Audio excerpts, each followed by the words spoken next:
एका वेळची गोष्ट आहे.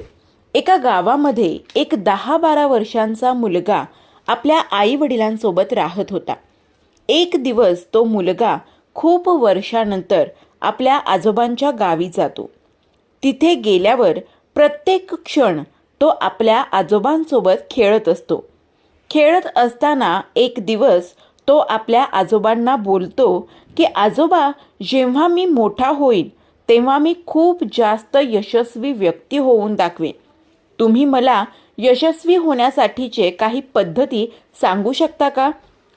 तेव्हा त्याचे आजोबा हसऱ्या चेहऱ्याने त्याला पाहतात आणि त्याला हो सांगतो बोलतात. आजोबा त्याला एका रोपट्यांच्या दुकानात नेतात, जिथे छोटे छोटे रोपटे मिळत असतात. तिथून त्याचे आजोबा 2 छोटे छोटे रोपटे विकत घेतात आणि परत घरी येतात. घरी आल्यानंतर ते त्यातील एक रोपटे एका कुंडीमध्ये लावतात आणि त्या कुंडीला ते घरामध्ये ठेवतात आणि दुसऱ्या रोपट्याला ते घराच्या बाहेर लावतात.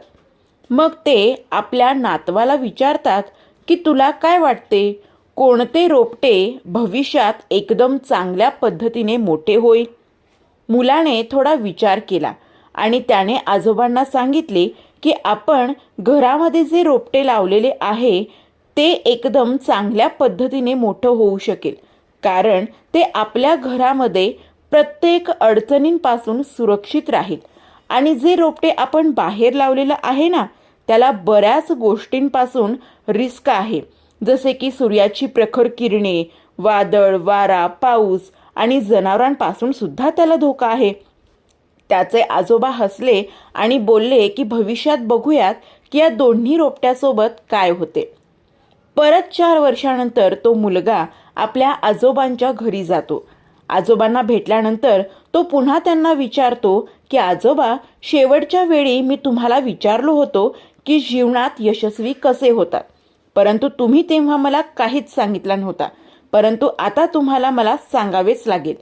त्याचे आजोबा हसत हसत त्याला बोलले की नक्कीच, परंतु सगळ्यात पहिला आपण त्या 2 रोपट्यांना बघूयात, जे आपण काही वर्षांपूर्वी लावलेले होते. हे बोलून त्याच्या आजोबांनी त्याला त्याच जागी नेलं जिथं त्यांनी घराच्या आत एक रोपटे लावले होते. त्यांनी पाहिलं की ते रोपटं एक थोडंसं वृक्ष बनलं होतं. मग ते त्या जागी गेले ज्या ठिकाणी त्यांनी एक बाहेर रोपटं लावलं होतं आणि त्यांनी पाहिलं की ते रोपटे खूपच मोठे विशाल वृक्ष बनले होते. त्याच्या फांद्या देखील खूपच मजबूत बनले होते आणि त्याची सावली त्या ठिकाणी पडत होती.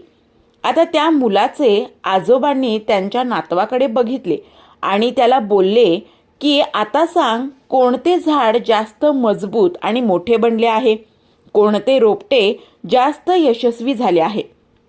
मुलगा बोलला की ते रोपटे जे आपण बाहेर लावलो होतो, परंतु आजोबा, हे कसे शक्य आहे? या झाडाने खूप काही धोकादायक समस्या सहन केल्या असतील, याच्यावर खूप अडचणी आल्या असतील, परंतु तरीही हे रोपटे इतके विशाल वृक्ष कसे काय बनले? त्याचे आजोबांनी त्याच्याकडे पाहिले आणि सांगितले की हो, तू बरोबर बोललास.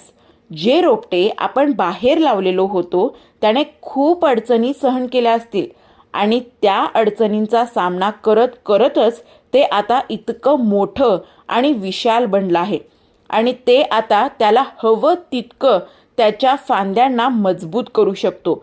आणि हे जे वारा, वादळ, पाऊस या अडचणी आहेत ते त्याला आणखीनच मजबूत बनवतील आणि या कारणामुळेच आज ते एक मोठे वृक्ष बनले आहे. आणि आता या साऱ्या अडचणी त्याच्या समोर एकदम छोटे आहेत.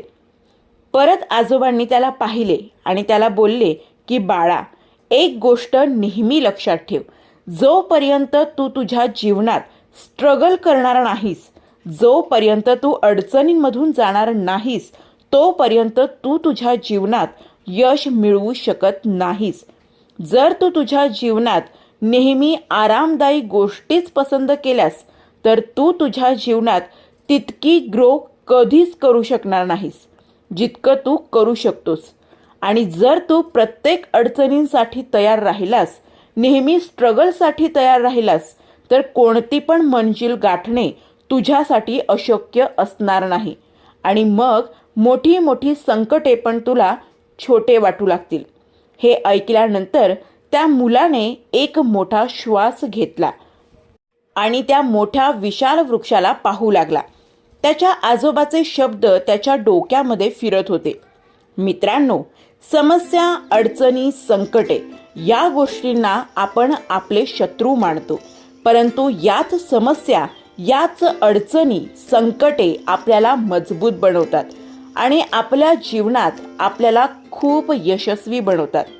आणि कोण्या एका व्यक्तीने बोललेच आहे की जर तुमच्या जीवनामध्ये समस्या, अडचणी येत नाहीयेत तर समजून जा की तुम्ही चुकीच्या रस्त्यावर आहात. मित्रांनो, ही कथा आणखीन लोकांसोबत शेअर करू इच्छिता तर व्हिडिओला लाईक करा, ज्यामुळे यूट्यूब हा व्हिडिओ आणखीन लोकांपर्यंत पोहोचवू शकेल. आणि ही कथा चांगली वाटली असेल तर चॅनलला नक्की सबस्क्राईब करा. परत भेटूयात अशाच आणखीन एका प्रेरणात्मक कथेसोबत. तोपर्यंत स्वस्थ रहा, मजेत रहा आणि जीवनात नेहमी यशस्वी होत रहा. धन्यवाद.